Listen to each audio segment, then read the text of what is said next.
On August 17, Indonesia's Independence Day, a group of Papuan students in the East Java city of Surabaya were allegedly taunted and attacked by a mob chanting racist slurs. The mob accused the students of desecrating an Indonesian flag. 1 year before, on December 2, 2018, the Indonesian government blamed members of the military wing of Papua's separatist movement for the deaths of 19 workers on a new Trans-Papua highway project. The roots of this latest conflict are as old as Indonesia. The inhabitants of this Indonesia declared independence from the Netherlands in 1945, but the western half of New Guinea, also a Dutch colony, was not immediately incorporated into the Republic of Indonesia. In December 1949, at the end of the Indonesian National Revolution, the Netherlands agreed to recognize Indonesian sovereignty over the territories of the former Dutch East Indies, with the exception of Western New Guinea, which the Dutch continued to hold as Netherlands New Guinea.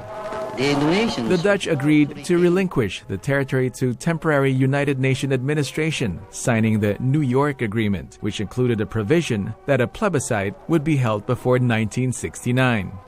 The Indonesian administration, supervised by the United Nations, organized the Act of Free Choice in 1969, which was supposed to allow every Papuan to vote for independence or incorporation into Indonesia. Instead, a group of 1,025 voters were handpicked by Indonesian authorities, and their votes were recorded as unanimously in favor of integration.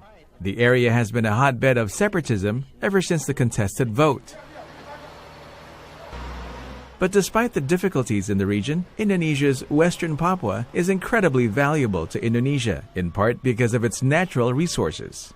It's home to the Grasberg mine, the largest gold mine and the second largest copper mine in the world. Of overall reconstruction in this territory. In an effort to gain control of the region, the Indonesian government transmigrated tens of thousands of Javanese and Sumatran people into the region in the 1970s and 80s. That controversial practice was ended in 1990. In 2000, the province of Papua obtained what's called special autonomy status under the Abdurrahman Wahid administration. The administration restored the name Papua to the region, replacing the previous name Irian Jaya. But a significant number of Papuans still support complete independence from Indonesia. By March 2019, Indonesia's national poverty rate is 9.41% of population. Papua's poverty rate is 27.53% of population. Despite its massive natural resources wealth, the Indonesian part of New Guinea, Papua and West Papua province has serious poverty issues due in part to the government's focus on Java and neglect on Western Indonesia during the 1960s. From Papua, Alam Burnahan, VOA News.